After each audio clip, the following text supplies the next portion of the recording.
고린도 후서에서 지금 바울은 우리들에게 어떤 그림을 자꾸 보여줍니다. 그는 그의 사역으로 말미암아 하나님이 역사하시는 그 역사를 통하여 그리스도를 믿는 이들이 어떠해야 하는지를, 저와 여러분들이 이 세상 속에서 마땅히 어떠해야 하는지를 그림을 통하여 비유로 말씀해 주고 있어요. 지금까지 읽은 고린도 후서 3장까지의 주된 메시지는 바로 이것입니다. 자, 한번 살펴볼까요? 우리를 그리스도 안으로 굳세게 하시는 것이 하나님의 역사하심이에요. 언제나 하나님은 우리를 그리스도 안에서 굳게 하십니다.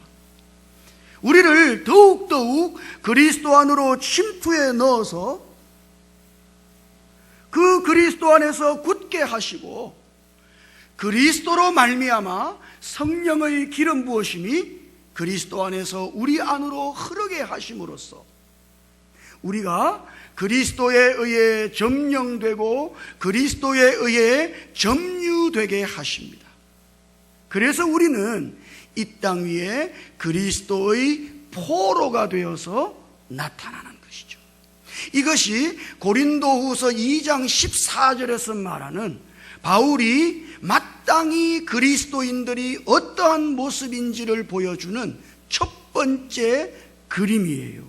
우리가 어떻게 해야 되는데, 어떤 모습이어야 한다고요? 그리스도의 포로여야 하는 것이죠. 우리가 이렇게 그리스도의 포로가 되도록 하나님은 우리 안에서 역사하고 계신 것입니다. 뿐만 아니라 하나님이 우리를 그리스도 안으로 더욱 집어넣어서 그 그리스도 안에서 그리스도로 말미암아 성령의 기름 부으심이 우리 안으로 흘러 들어오게 하심으로써 우리를 그리스도로 흠뻑 적시고 계시죠. 우리 모두를 그 성령의 기름 부으심을 통하여 그리스도로 물들이고 계십니다. 그리하여 우리는 이 땅 위에 그리스도의 향기가 되어서 나타나는 거예요. 우리가 마땅히 어떠해야 합니까? 그리스도의 향기이어야만 합니다. 이것이 고린도후서 2장 15절에서 보여주는 그리스도인들이 마땅히 어떠해야 하는지를 보여주는 바울의 두 번째 그림이에요. 우리는 그리스도의 향기로 나타나야 하는 것이죠. 그리고 세 번째, 하나님은 우리를 그리스도 안으로 침투해 넣어서, 여러분, 제가 이걸 자꾸 반복하는 것은 이것이 대단히 중요하다는 것을 의미하는 거예요. 이것이 하나님의 역사예요. 우리를 그리스도 안으로 더욱 침투해 넣어서 그 그리스도로 말미암아 성령의 기름 부으심이 우리 안으로 흘러들 때 우리는 그리스도를 흡수하고 그리스도가 우리 안으로 새겨지게 되어서 우리들 모두는 이 땅 위에 그리스도의 편지가 되어 나타나는 것입니다. 이것이 고린도후서 3장 3절에서 바울이 보여주는, 마땅히 믿는 이들이 어떠해야 하는지를 보여주는 세 번째 그림이에요. 여러분, 우리는 사람이지 편지는 아니잖아요. 그러니까 이거는 비유를 말하는 것입니다. 일종의 그림이에요. 우리는 매일매일 이런 그림을 그리고 살아야 하는 것이죠. 이와 같이 되도록 그리스도의 포로가 되고 그리스도의 향기가 되고 그리스도의 편지가 되기를 우리가 열망하면서 그렇게 하나님께 우리 자신을 드린다면 말이에요. 그러면 하나님은 우리를 붙잡으셔서 그리스도 안으로 더욱 넣으심으로써 그리스도로 말미암아 흐르는 기름 부으심이 우리를 다 적시고 새기고 물들이고 점령하게 하심으로 우리들 모두가 이와 같은 모습으로 세상 속에 나타납니다.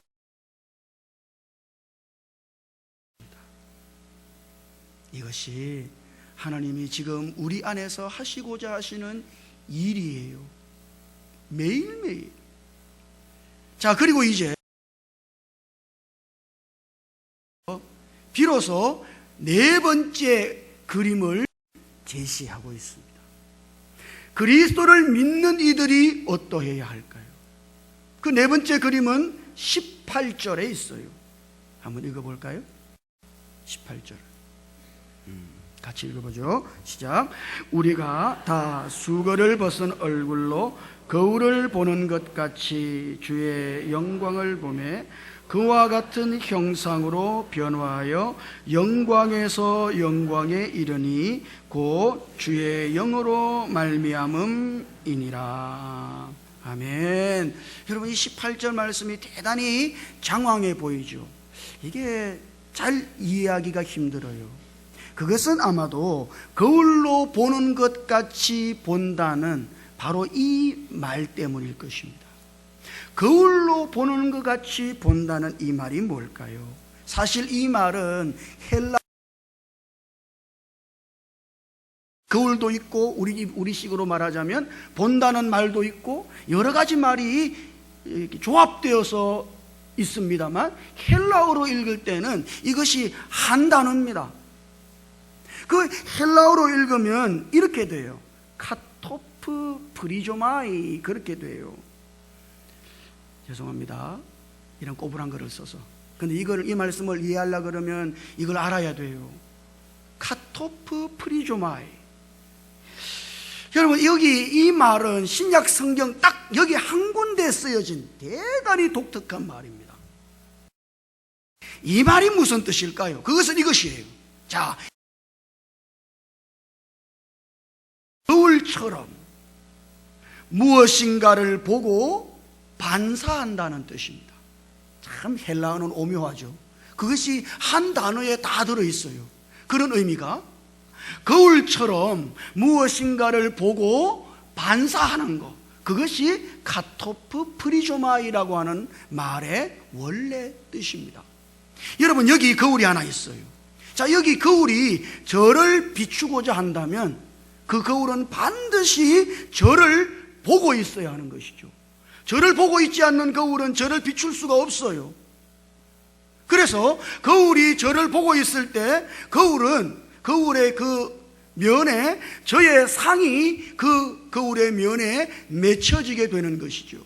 그래서 그 거울은 저의 모습을 반사하게 되는 것입니다.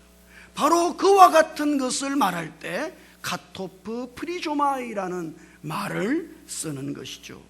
그러니까 여기 18절을 이렇게 번역해서 새롭게 읽으면 이렇게 되는 거예요. 우리가 다 수건을 벗은 얼굴로 거울처럼 주의 영광을 보고 반사한다. 바울은 지금 그리스도를 믿는 이들이 이러해야 한다고 지금 말하고 있는 것이죠. 어떻게? 거울처럼 그리스도를 보고 그리스도를 반사하는 그런 존재이어야만 한다고 말하고 있는 것입니다.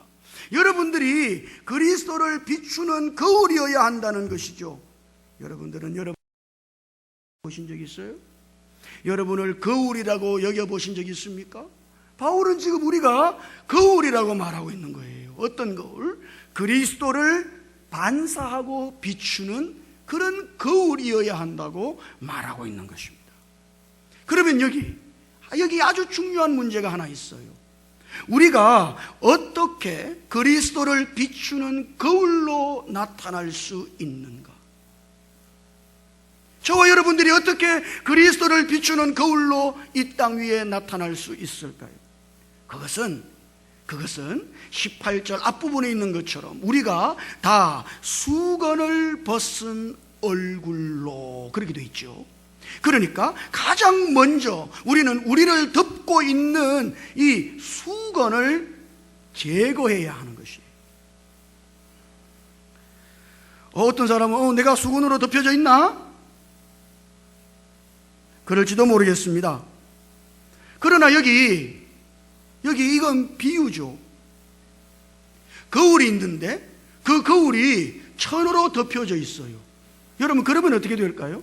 그 거울이 성능이 아무리 뛰어나다 할지라도 그 거울은 기능을 제대로 발휘할 수가 없어요. 그 거울이 제대로 기능을 발휘하려고 그러면 먼저 그 거울을 덮고 있는 천을 제거해야만 하는 것이죠. 이것이 지금 바울이 말하고자 하는 가장 중요한 요점 중에 하나입니다. 우리들 모두가 이 땅 위에 그리스도를 반사하는 거울이 되고자 한다면 우리를 덮고 있는 그 천이, 그 덮개가 제거되어져야 하는 것이죠. 그렇다면 여러분, 여기 수건으로 덮여져 있다는 것은 무엇을 말하는 것일까요? 여러분은 정말 수건으로 덮여져 있는 것일까요? 그건 어떤 상태를 말하는 겁니까? 그 상태가 14절에 있어요. 한번 읽어볼까요? 이거 14절 같이 보죠. 시작. 그러나 그들의 마음이 완고하여 오늘까지도 구약을 읽을 때에 그 수건이 벗어지지 아니하고 있으니 그 수건은 그리스도 안에서 없어질 것이라. 여기 수건이 벗겨지지 않고 덮여져 있다는 것은, 그것은 여러분들의 마음의 상태를 말하는 것입니다. 어떤 상태예요? 마음이 완고한 것이죠. 이것이 수건이 덮여져 있는 상태를 말하는 거예요. 마음이 완고하다는 것은 뭡니까? 여기 완고하다는 말은 냉담하다는 이야기예요. 뿐만 아니라 반응이 없는 것이며 마치 돌처럼 굳어져 가지고 마음이 무감각한 상태에 있는 것을 말하는 것입니다. 그러면 무엇을 향하여 완고한 것인가? 그것은 분명 우리 안으로 살아오신 그리스도에 대하여 이와 같은 마음일 때 우리는 수건으로 덮여져 있는 것이에요. 그리스도께서 우리 안에 계십니다만 그분에 대하여 냉담한 것이죠. 그리스도께서 우리 안에 계십니다만 그 그리스도께 반응하지를 않아요. 마치 꿈쩍도 하지 않는 돌처럼 딱딱하게 굳어져서 그리스도를 향하여 무감각해진 상태에 있는 것입니다. 그렇다면 오늘 우리는 수건으로 덮여진 거울과 같은 것이에요. 여러분이 알아야 할 것은 예수를 안 믿는다는 이야기가 절대 아니에요. 이미 예수를 믿어요. 그 믿음으로 말미암아 예수 그리스도를 안으로 영접했어요. 그럼에도 불구하고 우리 안으로 오신 그 그리스도에 대하여 냉담한 것이죠. 그리스도에 대하여 관심이 없고 마치 그리스도가 계시지 않는 것처럼 그리스도께 반응하지 않고 우리의 마음이 그리스도에 대하여 무감각해져 있다는 말이에요. 그렇다면 우리는 수건으로 덮여진 상태에 있는 것입니다. 여러분 어떻습니까? 우리가 뭔가를 열심히 해요. 여러분도 그렇습니까? 뭔가를 열심히 하는데도 언제나 제자리인 것처럼 느껴지지. 여러분은 그렇지 않아요? 그리스도를 위하여 뭔가를 열심히 합니다만 언제나 제자리 걸음하고 있는 것 같아요. 그것은 왜 그렇습니까? 우리의 마음이 수건으로 덮여져 있기 때문에. 사실 그리스도를 인식하지 못하는 것이죠. 그리스도에 대하여 여러분은 그렇게 안 하려고 하는지 몰라도 사실 대단히 무감각합니다. 별 관심이 없어요. 그리스도가 사실은 우리의 삶에서 그리스도가 없어도 돼요. 아니에요? 아마 그리스도께서 우리 안에서 나가셔도 우리는 나갔는지도 모를 거야. 안 그래요? 그것은 이미 우리의 마음이 수건으로 덮여져 있다는 것을 말하는 것입니다. 이건 대단히 비극적인 상태예요. 아니, 또 좀 더 정확하게 이야기해 볼까요? 여기 바울이 말하는 덮는 수건이라고 하는 것은 정말 무엇을 가리키는 걸까요? 여기 바울이 말하는 이 문맥을 유심히 살펴보면 이 수건이라고 하는 것은 모세로 말미암아 주신 율법을 중심으로 만들어진 유대교를 말하는 것입니다. 원래 하나님은 유대교를 주시지 않았어요. 그러나 사람들이 율법을 가지고 일정한 종교를 만든 것이죠. 그게 뭐예요? 그게 유대교예요. 그것처럼 일종의 종교가 수건인 것입니다. 많은 사람들이 종교적인 규례와 의무를 지키는 것이 그리스도인의 삶이라고 생각해요. 우리의 신앙이 종교적이 되는 것이죠. 마치 유대인들이 율법을 가지고 유대교를 만드는 것처럼 오늘 우리가 우리의 신앙을 종교처럼 만든단 말이죠. 그래서 우리는 계속해서 어떤 규례를 지키려고 그러고 의무를 지키려고, 마치 그것이 예수 믿는 것의 전부인 것처럼, 예수는 믿고 구원은 받았습니다만 구원받은 다음에 우리가 어떤 규례를 지켜야 할까요? 어떤 의무를 행해야 할까요? 그리고 마치 하나의 종교를 가진 것처럼 그렇게 살아갈 때 그것은 우리의 마음이 수건으로 덮여지는 것입니다. 그래서 우리는 그 종교로 말미암아 그리스도를 보지 못하고 그리스도에게 관심이 없고 그리스도에게 냉담하며 사실 우리 안에 계신 그리스도에게 대단히 무감각해진 것이죠. 이와 같은 수건이 우리에게서 벗겨져야 하는 것입니다. 여러분들 모두가 이 땅 위에 그리스도를 비추는 거울로 나타나기를 원한다면 오늘 우리를 덮고 있는 이 수건이 마땅히 제거되어져야 하는 것이에요. 여러분들을 덮고 있는 수건이 벗겨질 수 있기를 주님 이름으로 축복합니다. 어떻게 그것이 가능할까요? 여러분, 이 바울은 대단히 놀라운 해결 방법을 우리들에게 보여줍니다. 그것이 16절에 있어요. 한번 읽어볼까요? 16절 같이요. 시작. 그러나 언제든지 주께로 돌아가면 그 수건이 벗겨지리라. 여러분이 바울이 지금 이 수건이 벗겨지는 문제에 대하여 얼마나 중요하게 생각하는지 여러분이 아셔야 합니다. 이것은 우리의 신앙생활에 대단히 중요한 부분이에요. 수건이 벗겨져야만 하는 것이죠. 언제? 우리가 언제든지 주께로 돌아갈 때, 주께로 돌이키기만 하면 그때 우리를 덮고 있는 수건은 자연히 벗겨지는 것이에요. 우리의 마음을 우리 안으로 오신 그리스도를 향하여 돌이킬 때, 저는 여러분들이 이게 뭘 말하는지를 여러분들의 삶으로 경험해야 한다고 믿어요. 예?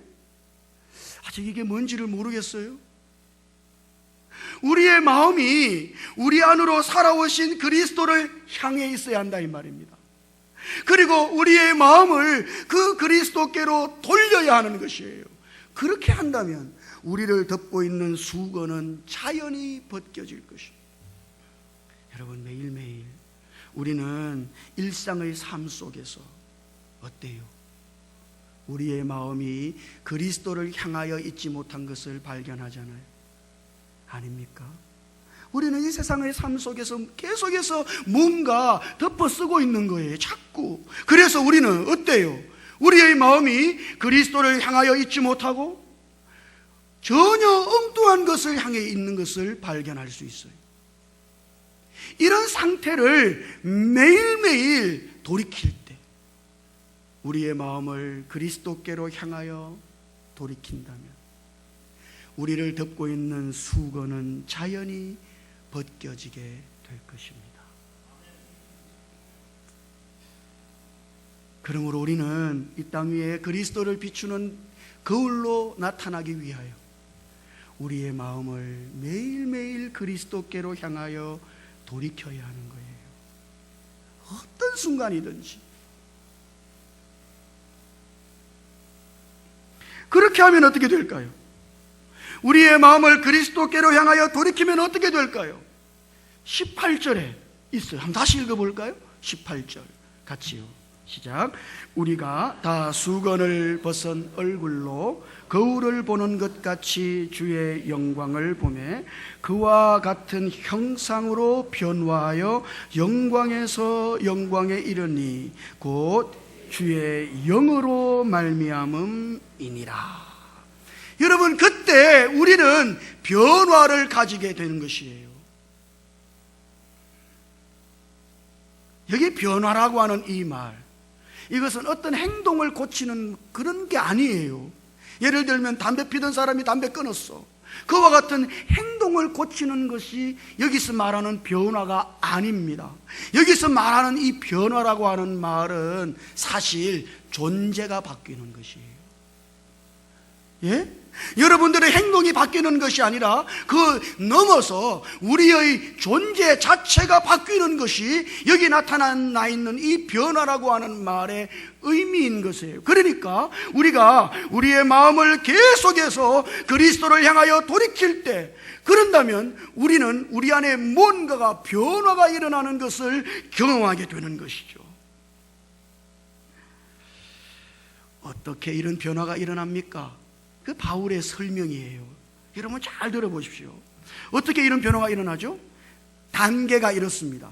우리의 마음을 그리스도께로 향하여 돌이킨다면 우리를 덮고 있는 거울의 덮개가 제거되는 것이죠. 그때 우리는 거울과 같이 그리스도를 보게 되는 것이에요. 부활하여 영광 가운데 계신 그 그리스도를 우리가 향하여 그분을 보게 되는 것이죠. 그러면 우리가 보는 그분이 우리 거울인 우리 안으로 맺혀지게 되는 것이에요. 그분의 형상이.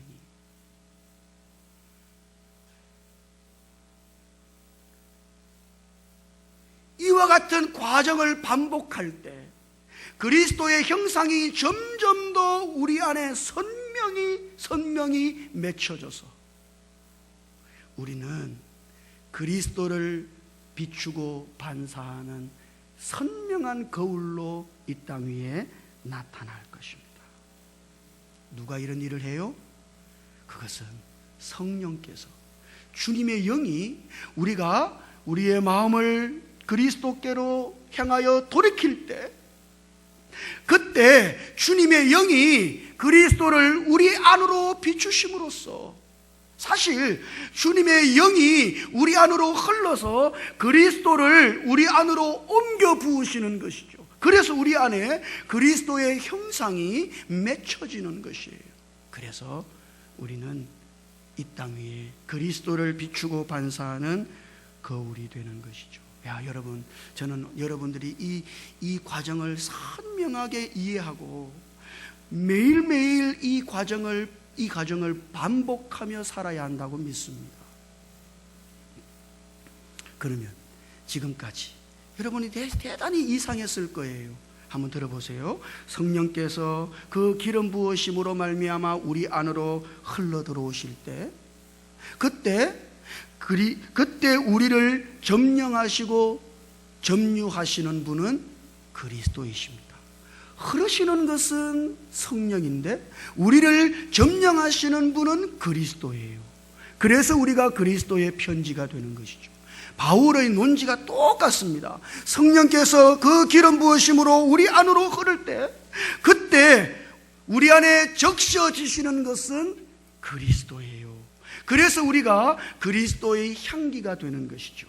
성령의 기름 부으심으로 말미암아 성령이 우리 안으로 흐르실 때, 그때 우리에게 흡수되고 새겨지시는 분은 그리스도이시죠. 그래서 우리는 그리스도의 편지가 되는 거예요. 똑같아요. 성령의 기름 부으심이 우리 안으로 흘러요. 우리가 그리스도께로 우리의 마음을 향하여 돌이킬 때, 그러면 그리스도로 말미암은 성령의 기름 부으심이 빛처럼 우리 안으로 비추셔서 그 성령이 빛과 같이 우리 안으로 흘러들어서 우리에게 비춰지고 맺혀지는 것은 그리스도가 되시는 것입니다. 이것이 정말 가능할까요? 왜 흐르시는 것은 성령인데, 우리 안으로 흐르시는 분은 성령인데 맺혀지는 것은 그리스도이실까요? 여러분은 그걸 이해하셨어요? 지금 사도 바울은 그거를 설명하고 있는 것입니다. 어떻게 해서 그와 같은 일이 일어나는지 그것이 17절에 있어요. 한번 읽어볼까요? 17절. 자, 같이 보죠. 시작. 주는 영이시니 주의 영이 계신 곳에는 자유가 있느니라. 여러분이 17절은 고린도후서 문맥을 잘 이해하지 못하면 왜 17절이 여기에 있는가? 바울은 왜 이런 엉뚱한 말을 하는가? 그렇게 놀랄 거예요. 그게 뭐라고 되어 있어요? 주는, 여기서 주라고 하는 것은 문맥으로 그리스도를 가리키는 것입니다. 주님이 누구라고요? 그리스도요. 영이시니 할 때 그 영은 사실 문맥으로 보자면 살아계신 하나님의 영, 성령을 가리키는 것이에요. 그러니까 지금 바울은 이렇게 말하는 겁니다. 그리스도가 성령이십니다. 이렇게 말하는 거예요.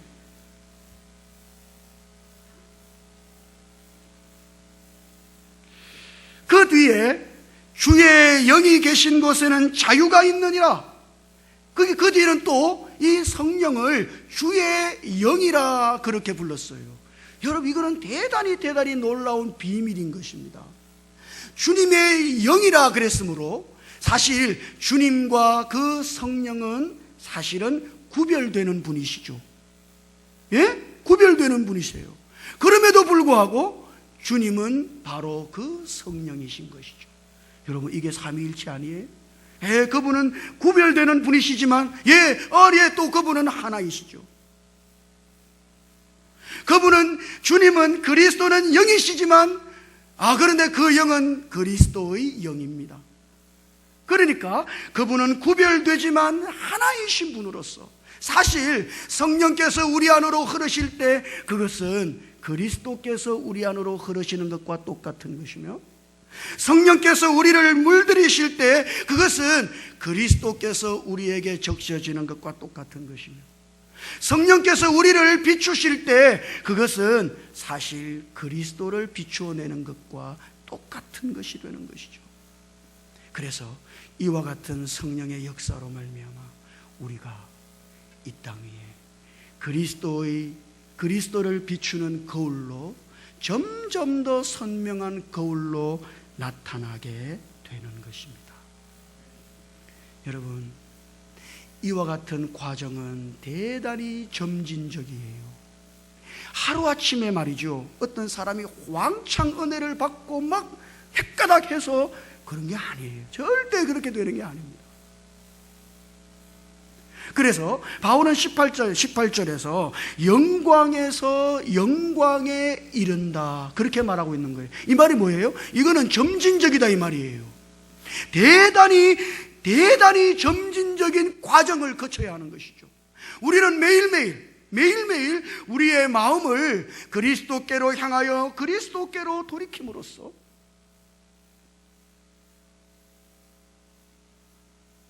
우리 안으로 하나님의 그 역사하심을 따라 성령께서 우리 안으로 그리스도를 비추시도록 해야만 하는 것입니다. 그래서 거듭 그리스도의 형상이 그 성령으로 말미암아 우리 안에 선명히 생기도록 매일매일 이와 같은 과정을 반복하는 그리스도와 똑같은 형상으로 변화될 것이며, 그리스도께서 다시 오실 때 우리는 그때 비로소 똑같아져 있다는 사실을 발견하게 될 것이에요. 여러분,